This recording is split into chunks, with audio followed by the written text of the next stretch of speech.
to myself a promise. I won't quit, keep going till I got it. I won't give up till I'm on top. Yo, no, I ain't the type to give up. If I do something, man, I do it till I get what I want. Hey guys, Coach Dan here. I'm a exercise and sports science degree holder. I'm a personal trainer and coach for over 10 years now, and I've been training in gyms for 20 plus years. And today I'm going to take you through my lower body session. This is the last workout actually of a fat loss phase, which has lasted 9 weeks. So it's been pretty successful, I would say. And I'm going to take you through what my workout looks like being at the back end of a fat loss phase. And yeah, so we'll go through the workout first, then I'll give a little summary on how the fat loss phase went, and then we shall get started. So, exercise 1. So we recently added back in the Belt Squat Stiff-Legged Deadlift. So that's on the agenda today. So we're going to get the hamstrings, glutes working on that stiff-legged deadlift. This workout is it's not a posterior chain only workout or a hamstring dominant workout or a hinging, whatever you want to call it. But we just start there with our heaviest movement for our heaviest and hardest movement. And then we follow up. Now, because I'm doing that on the belt squat, for efficiency's sake, I'm also going to do some squats on the belt squat. So hopefully no one in the gym needs to use it. It's not too busy, so we should be okay. So we're going to do belt squat, stiff-legged deadlift, belt squat, squats, and then we even have calf raises on the belt squat. Now, if I can hit the trifecta and get all 3 of those done without anyone needing to use the machine, I will be flying. This workout will get done in no time, but we shall see. Now, if we don't get to the calf raise then, we're going to go machine adduction and machine abduction as a superset. So we have a machine here that does both jobs where you push the knees out. So that's the abduction component, and adduction where you just adjust it and then you can pull in. And that will allow us to work the adductors and the glutes in the same kind of setup, and we'll save plenty of time. So that'll be good. Lying hamstring curl is on this day as well. I've been changing that up. Again, I find those machines, the hamstring variations, maybe because they become later in workouts, finding them hard to kind of improve my performance on. So, but I'm planning on doing a top set, a heavier one, and then a back off set. So it'll be 8 to 12 as a heavier set, 12 to 15 or 12 to 20 as a lighter set. And then ab work to finish with the GHD sit-up. So that'll be the workout. It might not all go in that order. It might go in that order. Hopefully if I can keep that belt squat for all 3 of those exercises and no one wants to use it, that'll be handy. So a quick little wrap up on the fat loss phase that I've been in. So it's lasted 9 weeks. This is the last workout of a 9-week fat loss phase. I began at 88 kgs. Whatever that is in poundage, I don't know. Someone can do some conversion. And I weighed in this morning at 78.4. So that's a pretty fast rate of weight loss, but I'm not super lean. So I found that that's been okay and sustainable, and I don't feel like I've lost too much performance. So that's good. Plus, I was already a bit heavy because I'd just been on a cruise ship. So, and that had a couple of buffets, if you know what I'm saying. So anyway, if I'm going on this vacation as well, if I, decide I want to sort of push for a little bit more leanness when I get back, I assume I'll put on a little bit of weight on this vacation. I can. And it's been a good learning curve. It's been good learning to kind of go, like, how far should I go? What sort of weight do I want to finish off at? And then, if I can get to a stage where I am leaner, I would say I'm naturally a bit of a fatter person. I've got a bit more body fat on me. I want to kind of downgrade that so I don't have to keep going through these longer processes. So, if I go into my next weight gain phase at 75 kgs and I go from 75 to 83 or something like that, or 75 to 80, and I can kind of not get so heavy again, it will just make my life easier in regards to getting leaner and getting leaner and getting leaner. So those are a couple of thoughts that I have. All in all, I've been pretty happy with how it's gone. There's been some challenging times from a perspective of just, generally feeling a bit shit, but that is not unusual. But the results have been pretty cool. So happy about that. Happy to be, I was pretty successful this whole time. Didn't really, fall off the plan. You've got to be really proud and happy of that. And now we can go on this vacation, and then when we get back, we'll be clear of mind to kind of make our next call. Anyway, enough jibber jabber for me. Let's head out there. Let's get these belt squat stiff-legged deadlifts going and go from there. Here we go.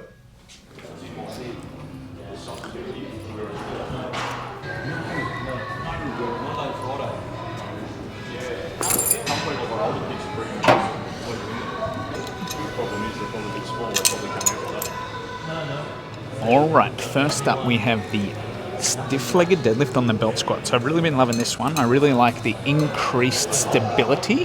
Feels like I can smash my hamstrings really well. I do like a standard stiff-legged deadlift or RDL. In most recent times, maybe about 2 months ago, I was doing that. But yeah, the fatigue cost was really high from that, very, very tiring. And then I'd finish that in the workout and be smashed for everything else that I have. So coming over to this has helped, or maybe it's just a change, whatever it is, it feels really good now. So I'll take a bar like this with a clip. This is a belt squat machine. We will clip into the middle one, set the feet in line, and just like a regular stiff-legged deadlift, hips high, big hamstring stretch, come up, squeeze the butt.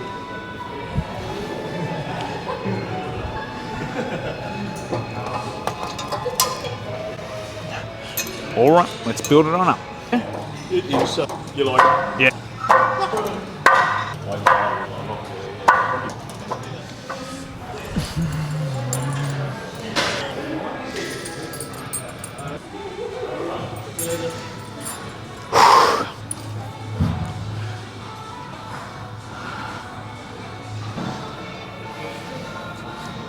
Yes.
All right, gods have shined upon us and we've had the belt squat stiff-legged deadlift, nailed it, that felt sensational.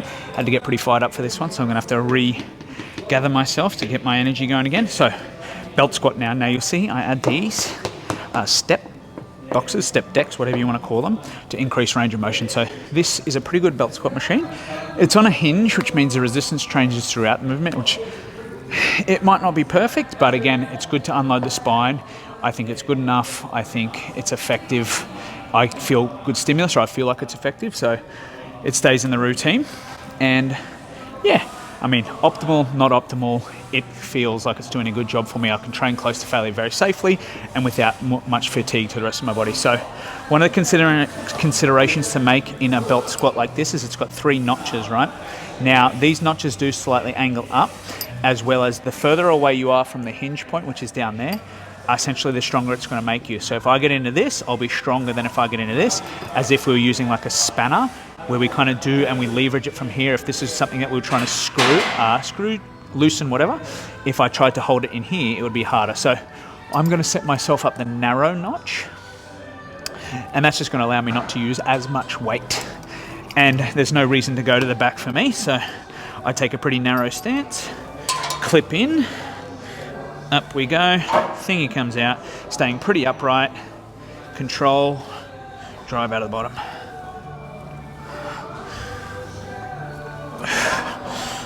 So looking for a stacker knee flexion, get a good quad stretch, and then coming out of the bottom. All right, let's build up some weight and then go for it.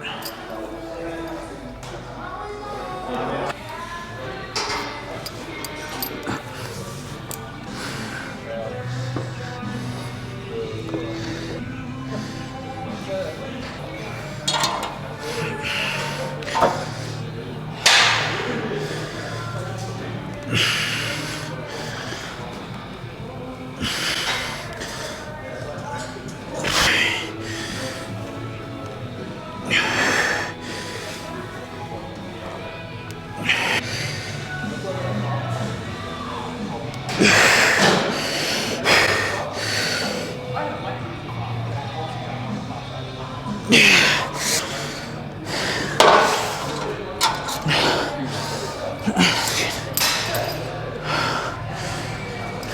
right, we're back on the belt squat. The gods have shined. The gods have looked kindly upon us, and we've been able to go all our exercises back to back on here. No one around here is using it. I've asked around them, so we're good to go. So got my deadlifts, got my squats, and now I'm going to do a calf raise on here. This is just all of these exercises I like, and if we can put them together without it being, completely rude to the other gym members, that's quite efficient for me, and I like that efficiency. So calf raise, we're going to take the same belt for the squats, but we're coming into the last notch now because we're going to have our heels off the edge of the bench. We probably don't want to be in that narrow notch because we're going to be pulling on this angle, whereas I want it as close to underneath us as possible. This is a good one because, you unload the spine. The resistance is quite good because we're up nice and high, and again, it's just another variation throw like Smith machine, leg press, all that kind of stuff. Another good one. So I'll take the hook in, upsy daisies, heels down, raise up, heels down, raise up, and that's all there is to it. So something that I do with calf raises towards the end, because it makes sense, is I do some partial reps towards at the end of the set. So once I can no longer raise all the way under the toes, I might do some half reps and even kind of sit in that stretch position to finish, just because it gets that extra stimulus, and the calves are that way inclined that it's quite difficult to fully extend the ankle, but you can still do further reps. So hopefully this is getting a bit closer to failure, a bit more stimulus. All right, got a little bit more to add and then we're on.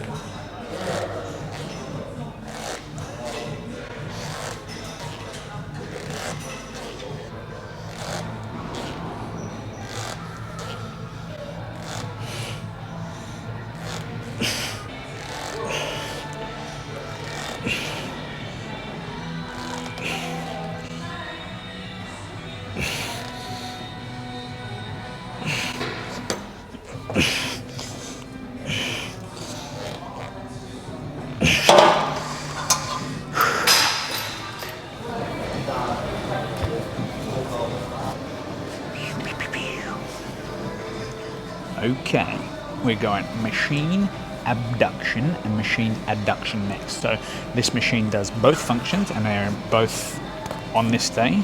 So I'm going to do them as a superset. So superset, or a antagonist paired superset as they call it, where you'll do one exercise and then sort of immediately or within a short duration do the other exercise without a real rest break, and it can save us a little bit of time. So I know these muscle groups aren't going to affect each other too much, they're completely opposing.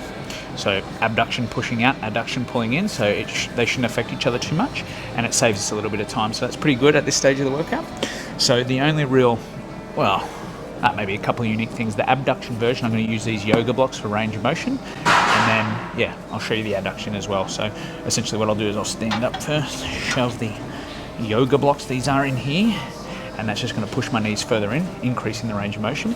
The other thing to get a bigger stretch on my glutes is also going to be to get a lean forward with good posture, hands on here or wherever you want to keep them, drive the knees out.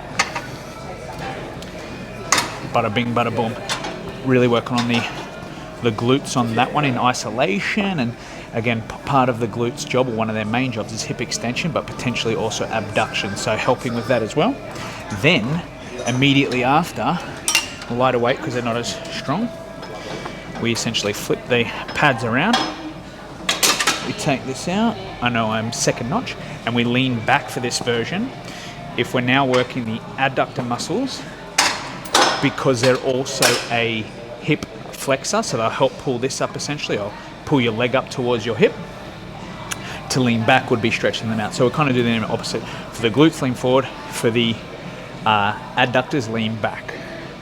Yeah, and so what we'll do a set. I think we're doing 10 to 15 on both. So we'll do a set, abduction, reduce the weight, chuck the yoga blocks away, and then straight into our adduction to save us some time. All right, let's go for it.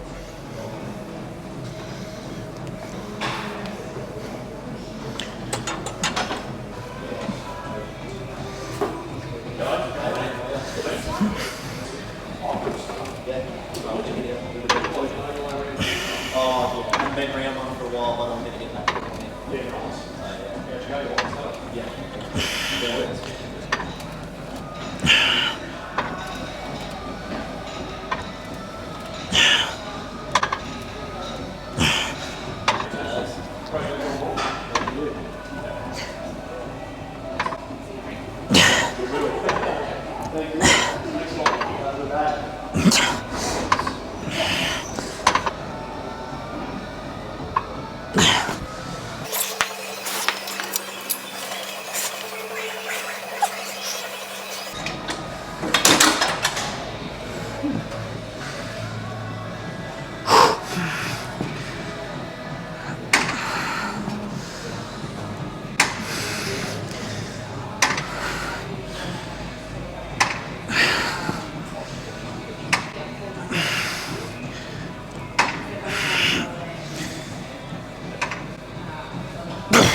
Alright, we cap off our hamstring volume with a little bit of lying hamstring curl.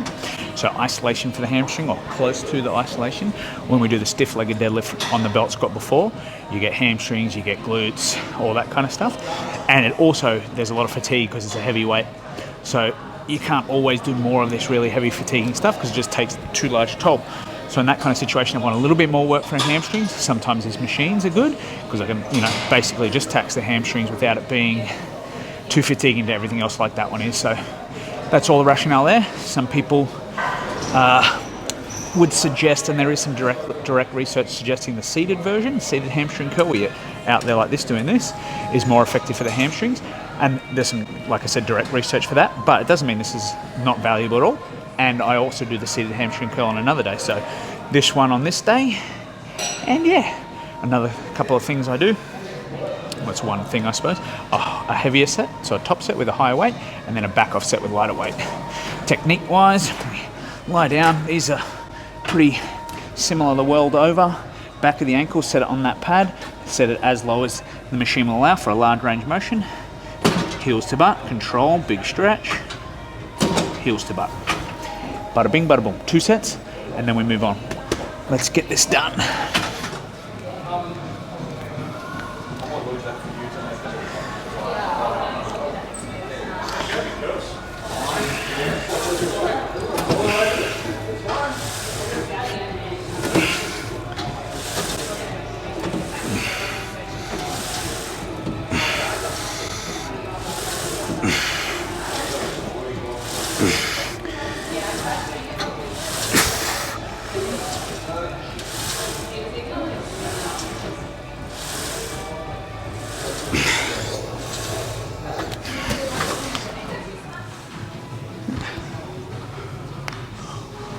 Alright, finishing off the workout with our ab work. Now, I would normally do a GHD sit-up here, which I do like, but I want to give this a whirl. So this is going to be a abdominal cable crunch with one of these tricep push-downs that come at the side or the edge of the cable machine. Sometimes you don't always have this, but it's got this back support, and I like that because I'm going to basically put my butt on that, give myself some stability, and then do a abdominal cable crunch. Now, I've done this before at another, like a normal one where you're kneeling.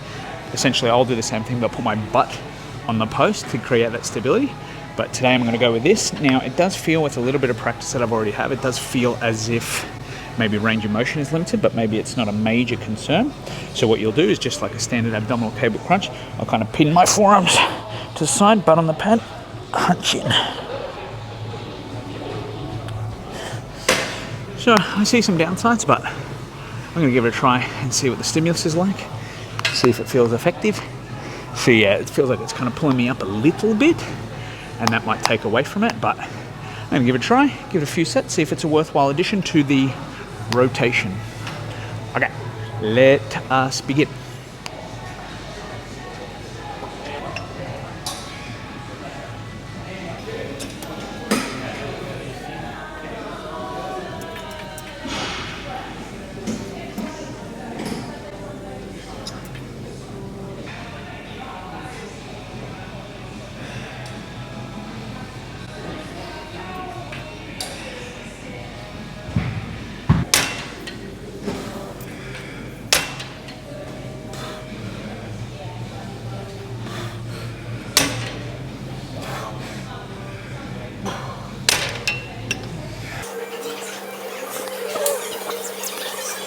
All right, that's a wrap on the workout, guys. Poof, not gonna lie. A third into that, I was kind of thinking, no, I don't want to do that anymore. I was going, if I don't do this and don't video it, it's the last workout of my cut, I'll just get done with it. But the expression I said to myself was, if you want to have the results that I want to have, like what would that person do in that scenario? And finishing the workout was the answer to that question. So we carried on. This caps off the cut. So pretty happy with how it's gone. Gone from 88 down to 78 point something kilos.